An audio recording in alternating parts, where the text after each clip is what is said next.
Drew Sports presents the 2021 Athlete Bracket Quarterfinals.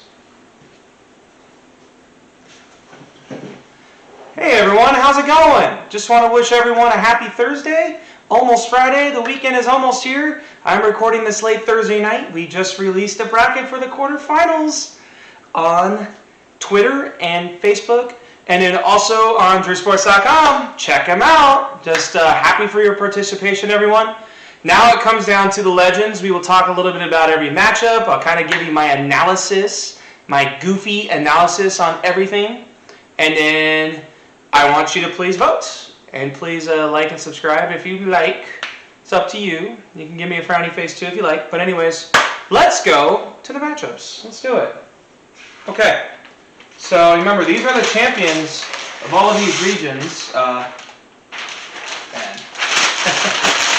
Who wants to come off? Sometimes the darn easel doesn't want to come off. Anyways, so we have the champion of the East region, Mr. Kevin Durant, the overall #1 seed of the region. He defeated the upstart Stephon Diggs way back a few weeks ago in the Elite Eight of the Team Sports region. And you see, Brooklyn Nets, #7. He's dealing with a little bit of a hamstring injury right now, but he should be back very soon. The Nets are a finals contender this year, even with, I know, James Harden and Kyrie Irving, but the reason why they are is because of Kevin Durant, the Durantula. You know, they brought him over. He actually recruited the other two guys to join him, to join forces, because Kevin Durant is amazing. And he's averaging 29 a game this year, you know, shooting 42% from three. He still is one of the best in all of basketball, and that's why he's in this spot. And he's going up against Pernille Harder of Chelsea and the FA Super Women's League over there across the pond in Europe. She also plays for Team Denmark.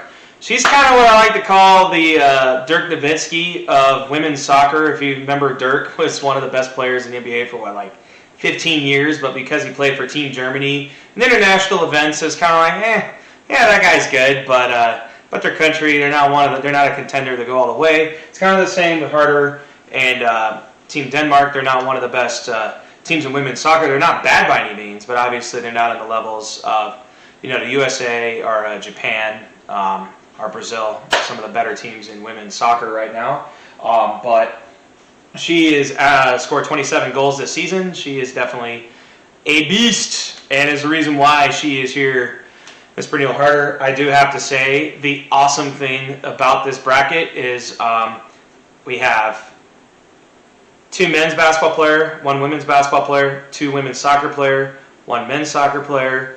We also have 2 football players. So it's kind of a little bit, I could say, football, basketball, soccer. So those are the sports that you kind of have all supported. I mean, we had athletes in other sports, tennis, for example, that made it. Serena, Roger Federer made it pretty far. Anyways, so as we go back to this. So I am going to give you my prediction on who I would pick. But as I said, I have not voted. I swear, I have not voted. I'm just setting up the matchups. I have not voted on any of these matchups that's been voted by you. Whoever taking this matchup, this actually is the toughest one, I think, of all of them. I think that this is definitely going to be a coin flip. It's going to be a very close vote, in my opinion. This 2 scoring machines right here. But I'm going to take Kevin Durant, and I'm going to take him barely. I could see it being like neck and neck, down to the wire. I'm going to take Kevin Durant over Pernille Harder, but you cannot take Harder lightly. She did beat Simone Biles, by the way, the #1 seed in Region 1 in the international individual bracket. It was a small upset, but Harder is pretty awesome, which is the reason why she is still here. So you please vote, just because I'm telling you who I would pick. That is not who you should pick. Do not let me persuade you. You are a grown person, man, woman, child. You make your own decision. Okay? Alright, so our second matchup. It is Patrick Mahomes, quarterback of the Kansas City Chiefs. How about them Chiefs?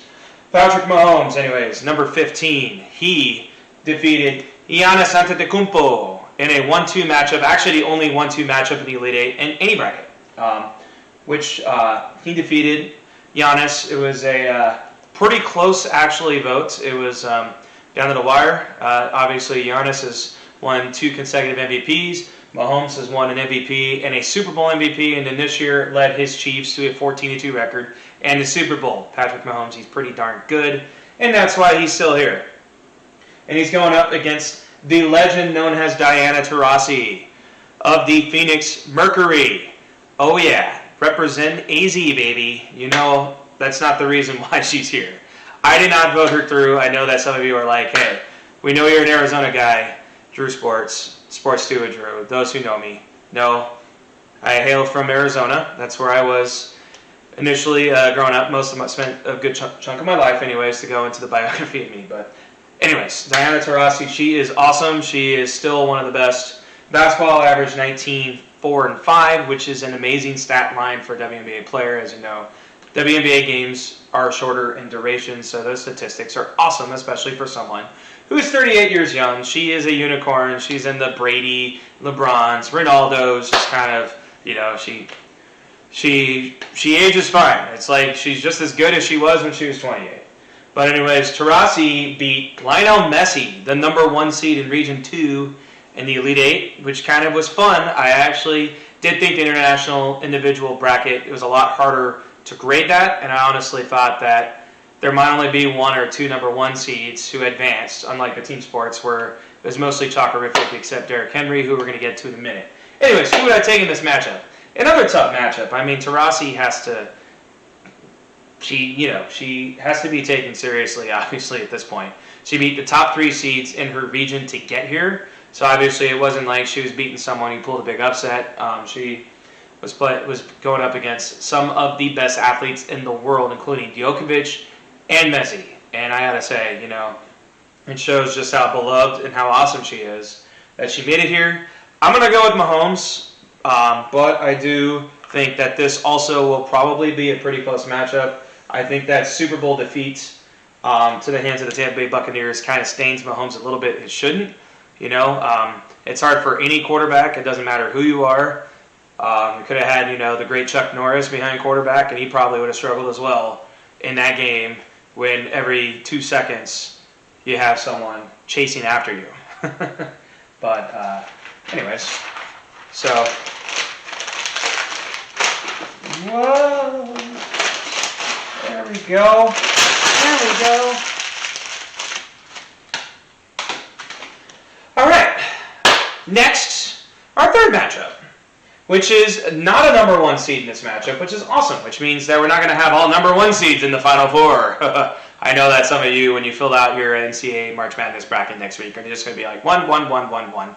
This year, I highly recommend you not doing it. I think it's going to be a wonky year in March Madness. And I will, just a future video to let you know, I will be doing my bracket live with you all next Wednesday. Don't miss it. Anyways, here we go. Derrick Henry, running back of the Touchdown Titans! Touchdown, Tennessee Titans. He scored 17 of them. He had over 2,000 yards rushing, 5.4 yards per carry. Has a second of the stiff arm. Got his crown right there. There's not just one king. There's 2 kings in this bracket still. King Henry, Derrick Henry. Obviously plowed through his region. He beat Luka Doncic, the number 2 seed, actually pretty handily in a 5-2 blowout in the Elite 8. Tom Brady, as you know, got upset early to Ronaldo Cunha over Tom Brady. One of the biggest upsets. I also think Ledecky getting upset in the first round of the individual international. Those would be my 2 biggest upsets in this whole bracket. But Derrick Henry got a little bit of a break, took advantage of it. He's here. But you know what? He is one of the best in all of football at any position. That's the reason why he's here. And he still should be feared. And he's going up against Viviane Miedema, who actually was in a neck-and-neck, just narrowly beaten Serena. The Cinderella story Serena. I know Serena and Cinderella usually don't go hand in hand, but it does right now because Serena, even though she's still great, she's not quite what she used to be, but it shows just how beloved she is, the fact that she almost made it to the Final Four. She just barely lost to Viviane Miedema. We kind of went over her in the last bracket. This season, she's averaging almost a goal a game again. She's only 24. She could be one of the best women's soccer players ever if she keeps it up at the trend that she's going right now. She plays for Club Arsenal. She also plays on the Netherlands, who's a pretty darn good soccer team in their right, one of the best in the world. She obviously, there's nothing wrong you can say. She is an absolute striking machine.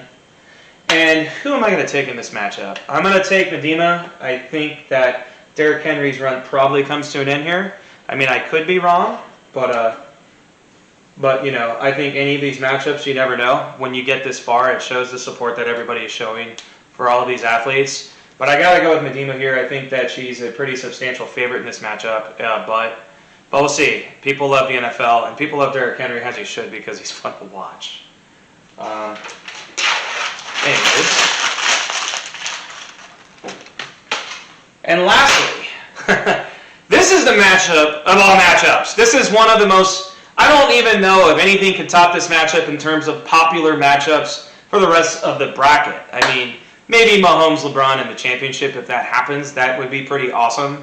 But Lebron versus Ronaldo quarterfinals? Come on, sports dude, what are you doing, man? Like, why couldn't you make this be a championship matchup? I will say, though, Ronaldo, and we'll get to him in a sec, Ronaldo had a tough road. Like, he was squeaking by these last few matchups. But I will say, these are probably the two most known. I am saying something polarizing. I don't care what you think about this. This is the truth. This is the two most known athletes in the world. There, I said it. Boom. Ronaldo and LeBron. It's like Jordan and Pele, you know, if you went, you know, in a time machine 25 years ago. That's how big these two men are in their respective sports, but like not just continentally, they're global. These two are global. They're the two biggest athletes in the world, I think, or at least maybe not the two biggest, I should say, the two most known. But anyways, we got LeBron James, number 23, LA Lakers, la la la la land. Anyways, I don't think we really need to go into LeBron too much. You guys know who LeBron is, how amazing he is. He's made the finals, I believe, 10 times. 10 times, yeah. 10 times. And only his first year of the Lakers. And he's been in the finals like 8 of the last 9 years, 9 of the last 10. I don't even know. To be honest with you, he's been in the finals so darn much. I know that some people get LeBron fatigue. I do not. It's fun to watch LeBron. He is still amazing 18 years into his career. He's still the best in the game. Cristiano Ronaldo. He struggled to beat Brooke Henderson. He struggled to beat Roger Federer. He's kind of like, you know, trying to think of a top college football team or college basketball team. He's like the 2002 Ohio State Buckeyes, just for you guys. No, Maurice Clarett year, where they kept squeaking by. I remember that year, late that year. I know I have so much random sports knowledge. They beat Purdue, who was like 4-6 on a 4th and 1, to even get to the BCS championship game, and then beat a heavily favored Miami Hurricanes. That's what I'm saying. This is Ohio State against Miami 2002. I'm sure you remember that 2002 Miami team was one of the best college football teams of all time. The 01 Miami team was incredible, but 02 they brought most of their team back. Willis McGahee, if you remember him, former Denver Bronco, Baltimore Raven, Buffalo Bill, tore his ACL in that game. Gruesome injury. Missed a couple seasons. Anyways, we're going back in a time machine. Anyways, Cristiano Ronaldo. He's the only number 1 seed who made it. So he could say, yeah, Messi was dominating his matchups, Biles was dominating her matchups, but they got beat in the Elite Eight. Megan Rapinoe got upset early. Ronaldo was able to squeak by Roger Federer, who's a legend in his own right, to get here. But Ronaldo's averaging almost a goal a game at 35 years old. He is still up there. He's arguably the best player in all of men's soccer still. I think he gets a little bit of a bad rap because Portugal usually gets knocked out in the round of 16 in the World Cup, but it shows soccer is not just a one-man sport. Even the NBA, even the great LeBron James can say, with all those Cavaliers teams, you know, it's what are you trying to put a needle in a haystack, or I don't even know, but you know what I'm trying to say. Maybe you don't. Doesn't matter. Anyways, this is an awesome matchup. Who am I going to go with here? This is the easiest one for me, to be honest with you, of the 4, and even though it's the number 1 seeds. I mean, with how much Ronaldo has been struggling, I just feel like LeBron's going to win in a landslide because LeBron is the one to beat in this whole tournament. I mean, he's still incredible. But I will say it's up to you. LeBron can get beat because there's so many great athletes in the world. But I'm just saying that LeBron is the one to beat. I think Ronaldo is a very challenging matchup for LeBron. He's facing, for example, against like Roger Federer. I think LeBron might get 100% of the votes. So I'm glad it's him against Ronaldo, as my easel is falling down. My easel is falling down. LeBron with a no-look pass.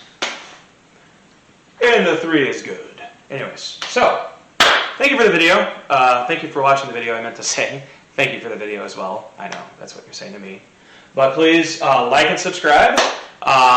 Go to Twitter, @StuDrew, #poll, #BestAthlete, #polls. Any of those will pull it up. You go there, you vote. I've been getting more votes every round in this, which shows that more and more people are wanting to vote. And now we're at the best 8. The best 8 athletes in the world. You chose them. These are the best 8. Maybe they're not, but these are the 8 that are left. You get the vote on who advances to the semifinals. This is actually going to be the longest poll except next week. The final vote is going to go actually for 5 days. I'm going to run it for 5 days. Next week, maybe 2 days. I don't know. You tell me. You tell me. Maybe I'll get your advice. How long should I run the championship matchup for next Tuesday? Should I run it for 48 hours? Should I run it for 72 hours? Should I run it for 96 hours? Should I run it for 2 hours? You tell me. Facebook, Sports Stu Drew. Go there. Be my friend. Right on the top of my page, you'll see the video.